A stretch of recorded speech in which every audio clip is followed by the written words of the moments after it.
Hey everyone and welcome. In this video we're going to be looking at a truly stupid Twitter poll. Now this Twitter poll says, are you ready? Jeremy Corbyn is the best Prime Minister Britain never had.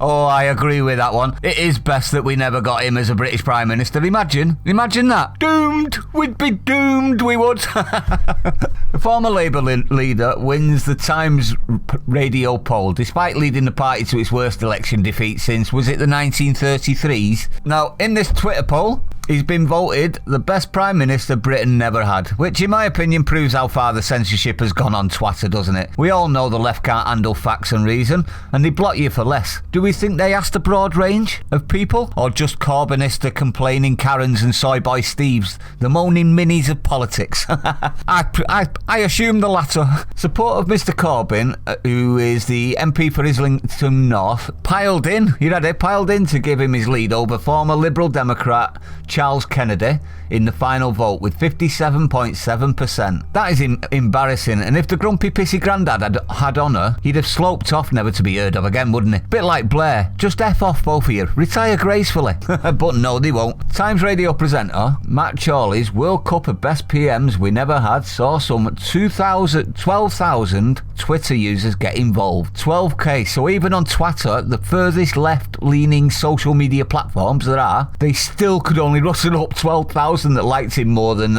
they like a boil on their arse or a sloppy burp. Proof that Corbyn's own party are the party of blame, isn't it? They probably don't like him anymore, and the only votes he got was with the activist scum like anti-farts and the patchouli oil smelling momentum, you know, the ones I mean, the professional middle-aged students. As well as Mr Kennedy, Corbyn fans beat off competition from predecessors Ed Miliband and John Smith, as well as former Lib Dem leader Paddy Ashdown and Conservative former Chancellor Ken Clarke. Well, considering, Jezza, that you are the most recent, that really isn't something to gloat about, is it? You've got relevance on your side, haven't you? And you still only just managed it. But the unscientific poll, unscientific, you couldn't get less scientific if you tried, could you? Right, Corbyn fan club, can you vote on this poll, please? Obviously, only vote Jezza, your arm is higher. Results show an exact opposite outcome to a recent survey by official polling company YouGov. We're ready for this one, which put Mr Corbyn bottom of the list with a net score of minus 53%. Minus 53%. I'll let that soak in, shall I? The crispy codger got a minus.